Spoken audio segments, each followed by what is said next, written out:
Bonjour tout le monde et bienvenue à un nouvel épisode hors route, c'est-à-dire l'épisode numéro 9. Et j'ai d'excellents invités aujourd'hui, puis je vais commencer avec la plus belle, la plus intelligente, la plus talentueuse, Maude Michaud. Comment ça va? Ça va très bien, merci et toi? Ça va bien, je suis content de t'avoir ici. Oui, moi aussi, je suis très heureuse d'être là. Merci pour l'invitation. J'ai hâte de voir qu'est-ce que ça va donner parce qu'on a un trou de cul qui est avec nous autres aujourd'hui, puis c'est Martin Caron. Mon collègue de fan de marde avec qui je m'ostine tout le temps, puis à quel point que j'aime. Bonjour, Mike. Tu sais qu'on a développé, Martin, une relation amour-haine ensemble. Jusque-là, je suis encore dans la haine. Je suis pas encore arrivé dans la haine. C'est vrai, parce que toi, t'es le genre de gars que j'inviterais chez nous juste pour battre. Puis moi, je suis le genre de cave qui irait, tu sais. Et nous avons... Mutuel. Ben oui, c'est très mutuel, moi puis Martin. C'est M&M, là. On est comme ça, là, tu sais. Ou plus comme ça, là. Mais ok, je vais arrêter. Et aussi, le plus grand de tous, celui qui boit sa bière sans arrêt, Jasmin Houle. Jasmin, comment ça va? Bonsoir, messieurs et mesdames, ça va bien? Oui, on n'est pas le soir. On est en train de se faire jouer dans le jour en ce moment par monsieur Donald Plante qui nous écoute. Bonjour, Donald. Mais on peut aussi être le soir. Tu sais, ça dépend. Tu sais, ça dépend. On est live? On est live?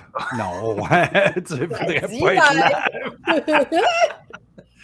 Non, mais hey, pour ceux qui ne savent pas c'est quoi Hors Route, c'est un petit, un genre de quiz d'horreur complètement stupide et absurde avec des gens que j'aime bien, qui savent c'est quoi l'horreur. D'ailleurs, on va avoir le droit à quelque chose de bien spécial parce que la première catégorie pour l'émission, c'est mauvaise réponse seulement. Alors, vous allez comprendre que je vais vous poser des questions et que vous allez devoir me donner une mauvaise réponse. Soyez créatif, essayez d'être drôle. Si vous n'êtes pas drôle, c'est pas grave. Il y a des gens qui vont vous le faire comprendre. Hey, on va y aller avec un habitué. Martin Caron, quels sont les films d'horreur les plus populaires de tous les temps? Mauvaise réponse seulement. Ben, en fait, le film d'horreur le plus populaire de tous les temps. Vas-y avec le. Okay. Le, je dirais assurément Children of the Corn 5 Fields of Terror. OK. Pourquoi?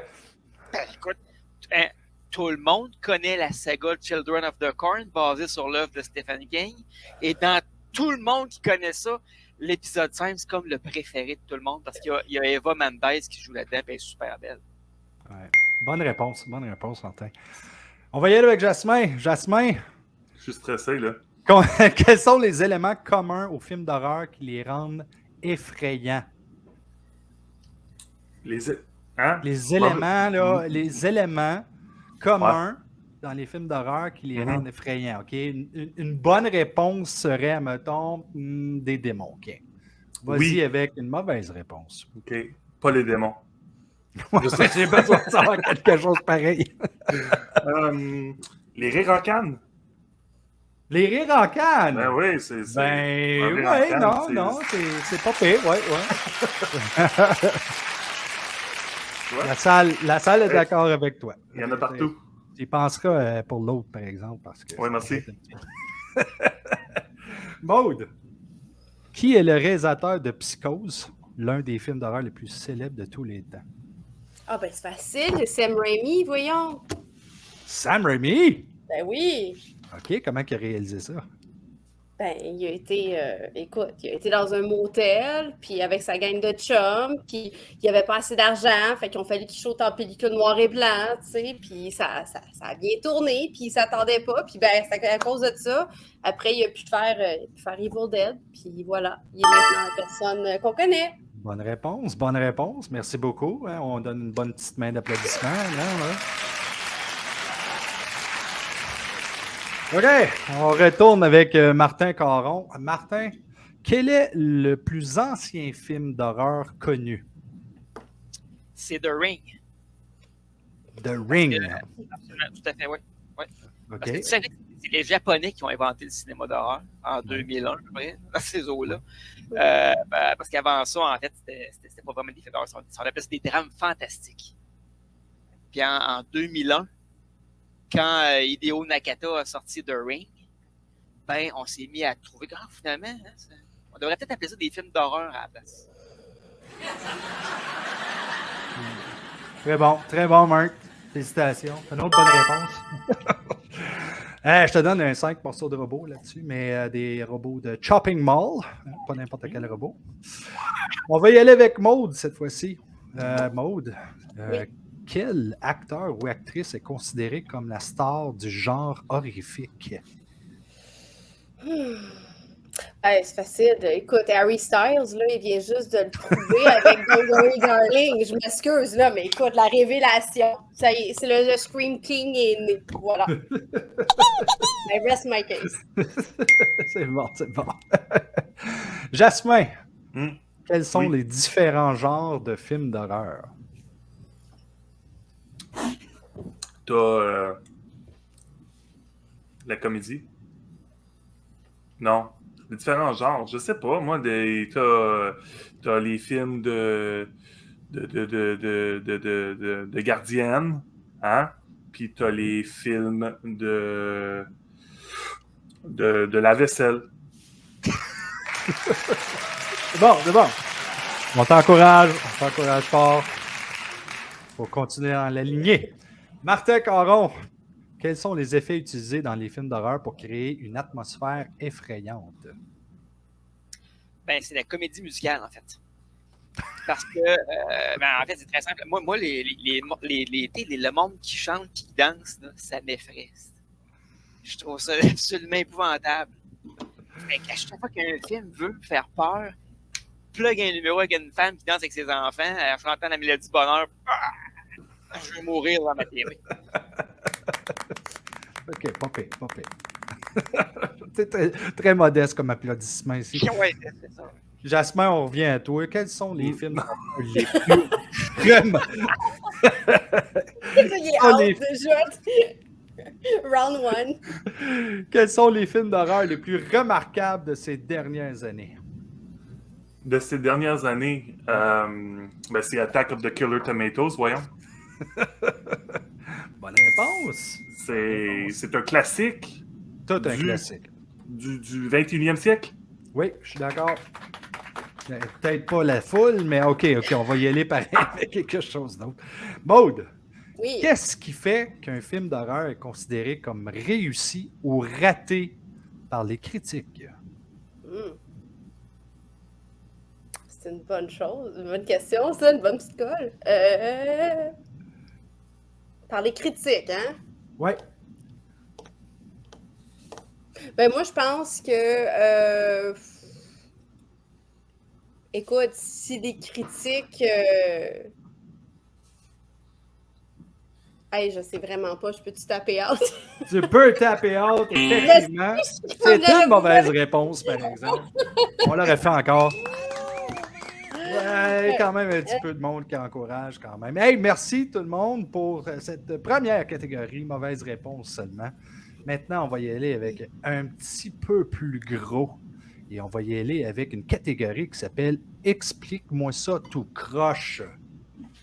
So, je vais demander à tous mes concurrents ici, c'est quoi leur meilleur film d'horreur? Jasmin, c'est quoi ton meilleur film d'horreur?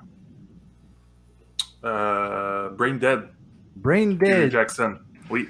Jas, c'est quoi ton pire film d'horreur? Pire film d'horreur? Oui. C'est une très bonne question, je sais pas. Nomme-moi-en un, n'importe quel. Massacre à la tronçonneuse, le plus récent. Massacre à la tronçonneuse. Maude, quel est le meilleur film d'horreur pour toi? Tu peux en nommer un, si t'en as trop. La Christmas, l'original? Ben, Christmas, c'est bon. Et le pire? Le pire, je vais y aller avec Manos, The End of Fate. on va avoir ça d'ailleurs à Fan de Mal. The End of Fate. Marc, meilleur? Ben moi, mon meilleur, c'est sans contredit The Texas Chainsaw Massacre, l'original de 1974 de Toby Hooper. J'ai juste besoin d'un titre, Marc. T'aurais dû dire Texas Chainsaw Massacre 1974. Et le pire? Le pire, pour moi, c'est un film qui s'appelle Mummy Maniac, que j'ai eu la malchance de voir il y a quelques années, puis sérieux, je suis tombé sans connaissance.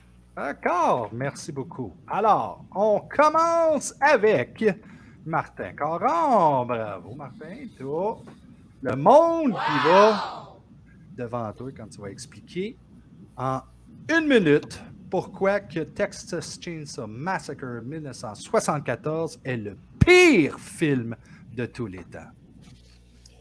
Écoute, c'est assez simple, en fait, hein, parce que dans le fond, là, quand tu le regardes objectivement, là, l'image n'est pas belle. Hein, il y a comme du grain dans cette show. On dirait que les caméras étaient poussiéreuses. Le regardeur n'a même pas pris la peine de laver ses lentilles. Je sais pas, 2 secondes, c'est n'importe quoi. Puis, tu sais, le gars, le tueur, là, il dit pas un mot dans le film. Comme s'il savait pas parler. Fait que là, je me dis, dans le fond, c'est pas parce qu'il savait pas parler, c'est parce qu'il était pas assez intelligent pour retenir ses répliques. Fait qu'à un moment donné, le gars, il a dit, OK, ferme ta gueule, fais juste faire des bruits de même. Tu sais, quand t'es rendu à faire ça dans un film, c'est parce que c'est pas mal de la merde, on s'entend, là. Il y avait tellement pas de budget pour faire des vrais, pour montrer des décors, qui ont pris des vrais. Ils sont allés chez PFK ramasser des autres poulets, puis ils ont sacré ça dans le salon. Tu sais, je veux dire, rendu là, va ramasser le restant de poubelle chez McDo, tu sais, je veux dire. Non, sérieusement, là, moi, je serais pas fier en Christie si j'avais joué là-dedans. Je serais pas fier si j'avais fait ce film-là. Même le grand-père. Oh, le temps est terminé, Martin. Merci beaucoup pour avoir dit à tout le monde que Texas Chainsaw Massacre est le pire. On va y aller avec Jasmin. Jasmin, pourquoi est-ce que Brain Dead est le pire film dans l'histoire du cinéma d'horreur? Go! Ben, c'est vraiment pas compliqué, tout le monde. Je peux pas croire que en les années 90, ils n'ont pas utilisé de CGI pour faire le film. C'est seulement des effets pratiques. C'est dégueulasse. Je peux pas croire. C'est fake à l'os. Les zombies sont pas réalistes. Les make-up, tu vois le faux sang qui coule. Tu vois tu vois les prothèses en train d'arracher. Avoir été du CGI, ça aurait été parfait. Écoute, il aurait même pu mettre ça une coche au-dessus, puis faire ça en 4K. Mais non, ils ont fait ça ils ont tourné ça ils ont même pas tourné ça en numérique, je pense qu'ils ont tourné ça sur pellicule.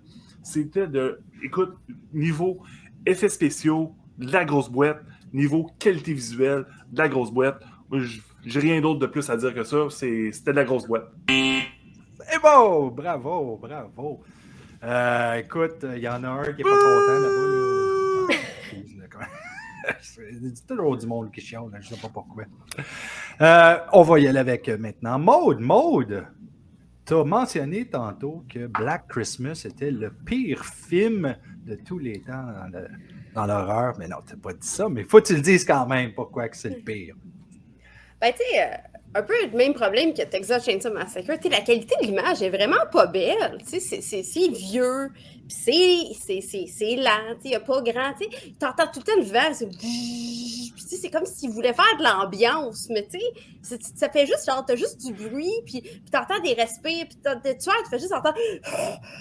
C'est comme, ils ont vraiment mal placé le micro, tu sais, c'est comme... Puis c'est quoi cette affaire-là? Il n'y avait même pas de trépied dans le temps, tu vois juste la caméra, ça shake tout le temps, voyons! Tu sais, c'est quoi cette merde-là? Puis, tu sais, je veux dire, comme il se passe rien, là. Tu sais, c'est juste une caméra qui shake, qui se promène, puis des filles, puis t'es pas trop sûr qu'est-ce qui se passe, là. Tu sais, puis c'est plat. C'est vraiment plat. C'est correct, t'as le droit. Ah, mais moi, je l'aime, Black Christmas. Je savais pas que tu le détestais tant que ça. Merci. Une change du monde pour me supporter un peu. Hey, Marthe! Pourquoi est-ce que Mommy Maniac est le meilleur film d'horreur de tous les temps? Mommy Maniac, c'est une œuvre d'art. C'est comme un bon vin, ça se déguste lentement. Tu mets ça dans ton lecteur Blu-ray, tu t'assois sur le divan. Bon, il y a un risque de somnolence, mais c'est correct en réalité parce que quand tu observes les œuvres des grands maîtres, il n'y a rien d'excitant là-dedans. T'es la Joconde, là. T'as pas une érection en regardant ça, on s'entend, mais en même temps, tu perçois tous les détails. Tu tu vois l'œuvre, tu lis tout ce que l'artiste a voulu nous montrer là-dedans. Ben, c'est un peu ça, moi, Maniac, en réalité. C'est du grand art. C'est un film qui est lent, mais une lenteur qui fait juste étirer le plaisir. Puis les effets spéciaux, ben, il n'y en a pas dans le film. Fait que, tu sais, dans le fond, c'est ça qui est intéressant aussi, que tu te dis, oh, ils ont réussi à faire un film sans faire d'effets spéciaux. Bon, parce qu'il n'y avait pas d'argent, mais... Oh, terminé, Marc. Mais écoute, j'ai aucune idée c'est quoi ce son-là. Aucune idée c'est quoi ce son. C'est une voiture, plutôt aller avec ça. qui passe en arrière. Comme le fantôme d'une voiture. Genre, Ouais, c'est ça. C'est The Car. Je vais y aller maintenant avec... tiens, on va y aller avec Maud, parce que Maud a nommé Manus The End of Fate comme étant le meilleur film d'horreur de tous les temps. Vas-y, t'as 1 minute. Ben, OK, on va commencer. Alors, c'est fait en noir et blanc. Donc, tous les bons chefs-d'œuvre du cinéma sont tournés en noir et blanc, bien sûr. Fait que, tu sais, déjà, ça part avec 5 points d'avance. Écoute, ça commence avec une séquence contemplative. On te force à vraiment intérioriser et te questionner sur... c'est l'existentialiste, en fait, l'intro, là. Alors qu'on suit la voiture, c'est vraiment... on peut pas faire plus. C'est transcendantal. C'est vraiment... et ça nous met, en fait, ça nous amène, ça nous transporte dans cette œuvre. Puis cette œuvre qui est tellement linéaire et bien ficelée. L'histoire... Ah, c'est profond, tu sais, les mains, la textile, tu sais, genre vraiment l'aspect, ça t'amène à questionner sur tes propres sens et toi, écoute, l'histoire fait tellement de sens, c'est impossible à décrire l'histoire, tu sais, c'est vraiment, il se passe tellement de choses que, c'est vraiment, c'est à un autre niveau. Je peux pas en dire. Hey, écoute, voilà. Tu me donnes vraiment... Ouais, c'est ça, tu me donnes vraiment le goût de le voir. J'ai besoin d'un petit exercice transcendantal, comme tu dis. Hey, Jasmin, comme ça, tu as beaucoup aimé le dernier Massacre à la tronçonneuse, le meilleur film d'horreur de tous les temps pour toi. Vas-y, tu as 1 minute pour me dire pourquoi. Ben, en fait, aimer, c'est même pas le mot, Martin. J'ai adoré. Par où commencer? De un, comme Martin Caron disait tantôt, l'original, la grosse merde. Mais le remake, celui-là, l'acteur méthodique, il est allé passer 1 an avec l'acteur original pour savoir comment ne pas dire ses lignes, comment rester silencieux. C'était parfait. En plus de ça, mais quelle critique sociale! Ça parle des sujets de nos jours.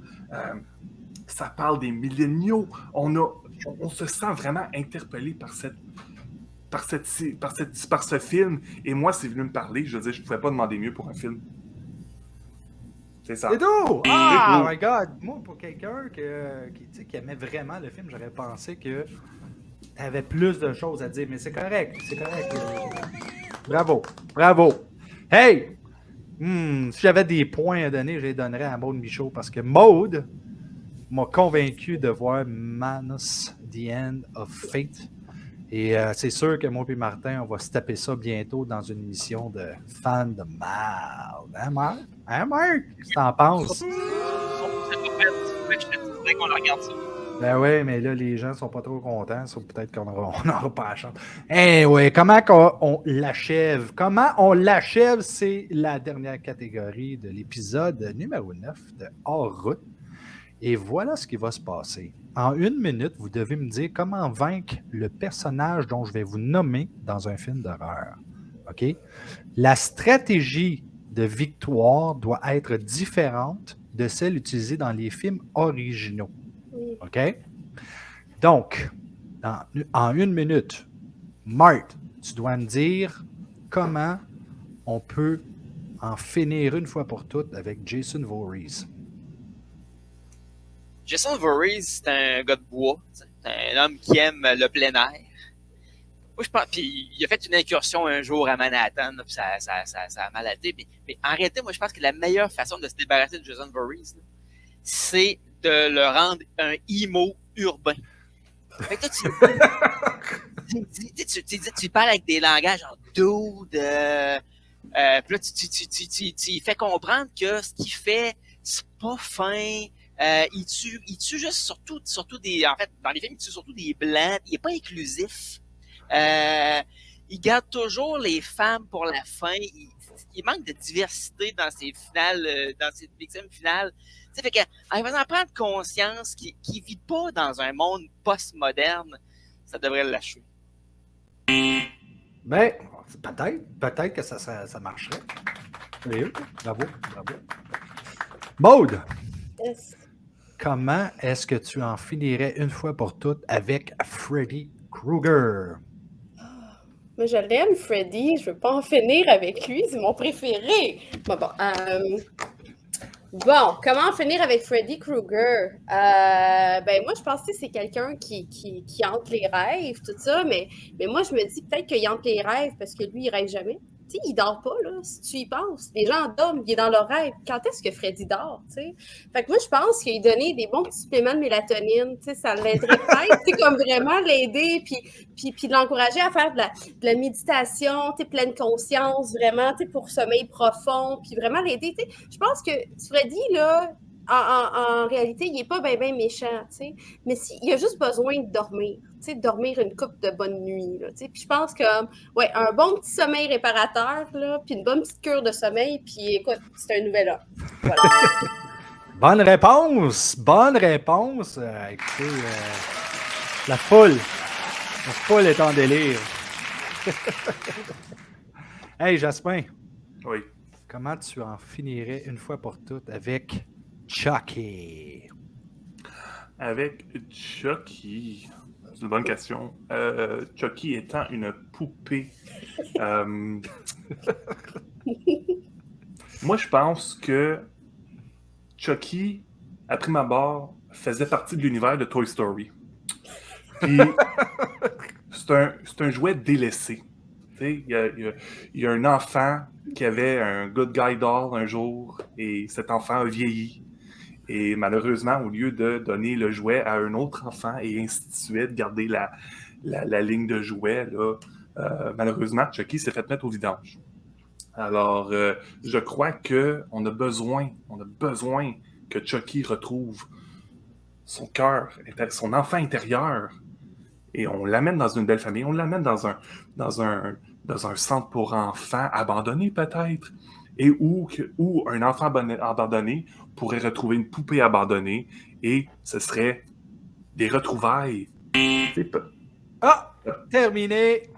C'était très beau ce que tu as dit, franchement. Là, bravo. Moi, j'avais l'image mentale de You've Got a Friend in Me en chorégraphie avec Chucky.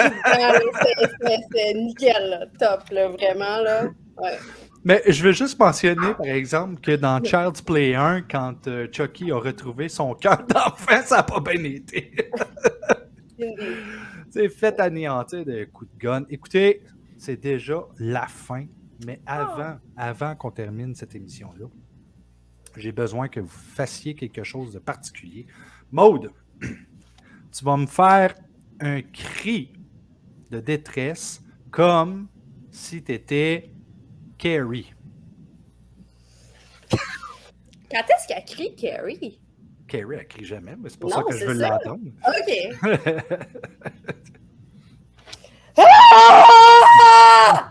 Voilà. Je pense que c'est un cri frustré qu'elle a, Carrie. Désolée pour vos micros. Pas de trouble, moi ça me dérange pas. Jasmin, je sais que ta petite adore, so qu'est-ce que tu vas faire? C'est que tu vas me faire un rire de Chucky, mais en sourdinette.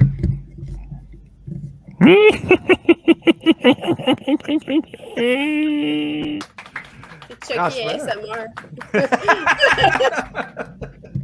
Et Martin, toi, tu vas me faire... Tu peux-tu crier toi-même? Non, ouais, je pense pas. Oui. OK. Tu vas me faire un pleurnichage de tomates dans Attack of the Killer Tomatoes.